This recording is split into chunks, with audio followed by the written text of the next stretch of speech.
The Sulphur Soft Hackle Emerger serves several purposes in my fly box. I tie these from sizes 14 down to 20.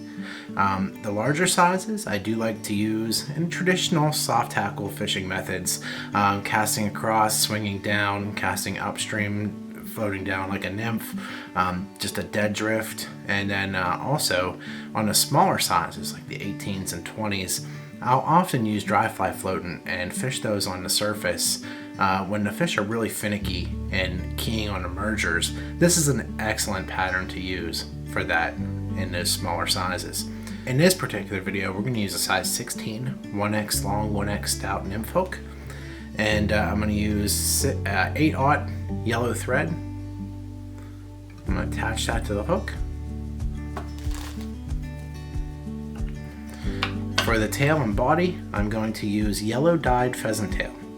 And it may not look like there's a huge difference between the yellow dyed and the natural, but it's subtle enough that it does make a difference in the outcome of how the fly actually looks. For the tail, we're going to use about 3 or 4 fibers of this pheasant tail. And we're going to tie these in just about a little over a hook gap in length.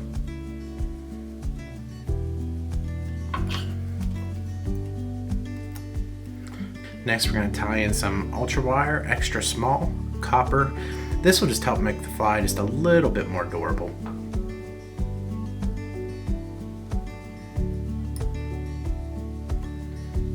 Then we're going to go back to our pheasant tail for the body and just rip off about 4 or 5 fibers of that to tie in by the tips.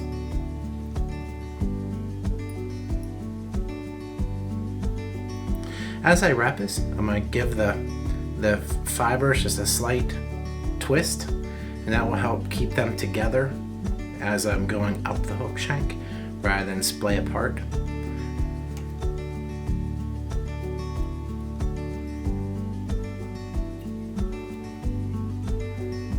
Those are locked down, counter wrap with the ribbing wire.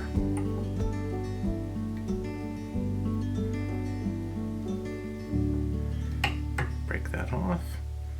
Now for the thorax, we're going to use a light yellow ice dub.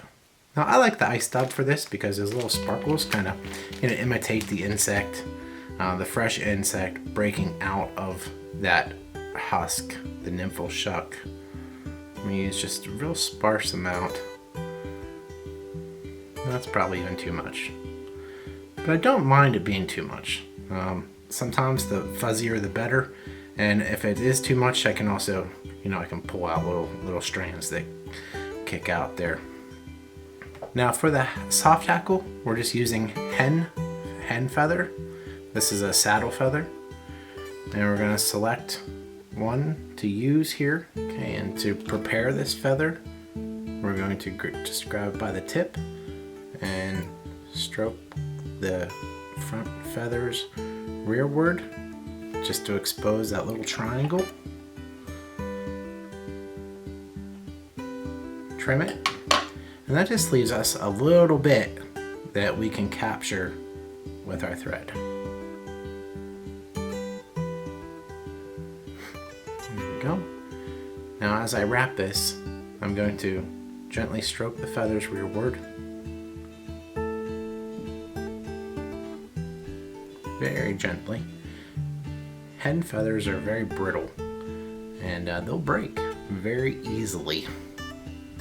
And I'm just going to go 2-3 times around there, about there. Soft hackles in general, you don't need a real heavy hackle, although sometimes I do for this pattern because I do like to fish it in such a variety of ways. If we find always on a soft hackle, if we find that we have too many fibers on there, they're so easy to just pick off, and pluck them and make it more sparse. I'd rather tie it thick and at first, because then I can pull off fibers a lot easier than obviously I can't add them. And to finish the fly, I'm gonna whip finish. And that's it. The Sulphur Soft Hackle Emerger. Tie these in sizes 14 down to 20, and they will work not only during a sulfur hatch, but also before, after, anytime, really. Catch you next time.